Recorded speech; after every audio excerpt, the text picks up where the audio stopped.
थकित को शांति का वचन भाई भगत सिंह के द्वारा मई 7।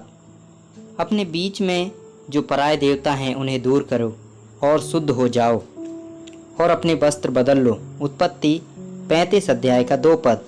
बेतेल का अर्थ है परमेश्वर का भवन, परंतु याकूब के लिए यह केवल एक स्थान था और कुछ नहीं। निसंदेह याकूब इस स्थान का बड़ा आदर करता था, क्योंकि जब वह अपने घर से और अपने भाई एसाव के पास से भाग रहा था तब परमेश्वर ने वहीं उसे दर्शन दिया था। बेतेल में उसने स्वर्ग को खुला हुआ देखा था और परमेश्वर ने उससे बात की थी। फिर भी उस समय याकूब परमेश्वर के घर का वास्तविक अर्थ कभी नहीं समझ पाया था और उसके लिए बेतेल केवल भावनात्मक मूल्य का स्थान था। बहुत से लोग आज परमेश्वर के भवन को उसी तरह से मानते हैं और वे परमेश्वर से अधिक उस स्थान से जुड़े हुए हैं। वे नहीं जानते कि परमेश्वर का घर क्या है।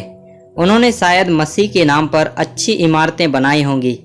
वे मसीही उपासना सेवाओं में नियमित रूप से भाग ले रहे होंगे। फिर भी यह संभव है कि वे परमेश्वर के घर की आशीषों का पूरा आनंद ना उठा पाएं। याकूब की तरह उन्हें बेतेल वापस आने की जरूरत है ताकि परमेश्वर उनसे बात कर सके और उन्हें अपनी योजनाओं और उद्देश्यों को प्रकट कर सके। बेतेल जाने से पहले याकूब ने अपने मन को जांचा और अपने सारे घराने को ठीक किया। उत्पत्ति 35 अध्याय का 2 पद। वह अपने निश्चय में दृढ़ हो गया और अपने घराने को आज्ञा दी कि वे अशुद्ध करने वाली वस्तुओं को दूर कर दें और तैयार हो जाएं और उसके साथ बेतेल को जाएं। उसने अपने पूरे घराने को भी अपने वस्त्र बदलने की आज्ञा दी। बाइबल में वस्त्र आदतों को दर्शाते हैं।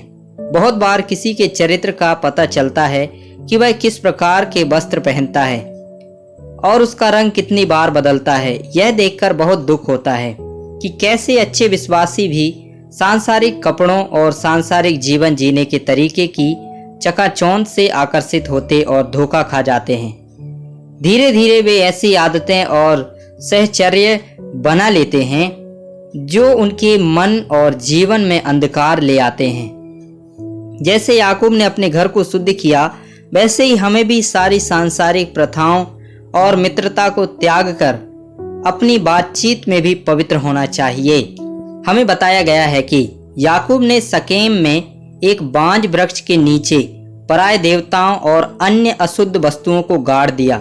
उसी तरह हमारी सभी पुरानी आदतें और तरीके मसीह के साथ उसकी मृत्यु और गाड़े जाने में हमारे मिलन से दफन हो जाने चाहिए। बांज के पेड़ के नीचे अपमानजनक और अशुद्ध वस्तुओं को गाड़ने के बाद ही याकूब बेतेल लौट सका। तब वह पूरी तरह से समझने लगा कि परमेश्वर ने उसे बेतेल जाने के लिए क्यों कहा था। पिछले अवसर पर परमेश्वर ने उससे स्पष्ट शब्दों में बात की थी। अब कई वर्षों के बाद परमेश्वर उसी संदेश को और अधिक ठोस शब्दों में दोहरा रहा था और याकूब उसका अर्थ समझने में समर्थ था।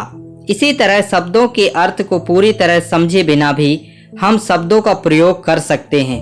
बहुत से लोग कलीसिया और परमेश्वर का घर जैसे शब्दों से परिचित हैं, लेकिन वे उनके द्वारा व्यक्त किए गए शब्दों की सच्चाई में नहीं रहते हैं। इसलिए कृपया सुनिश्चित करें कि आप केवल शब्दों और वाक्यांशों को दोहरा नहीं रहे हैं, बल्कि आध्यात्मिक वास्तविकताओं के मूल्य में जी रहे हैं।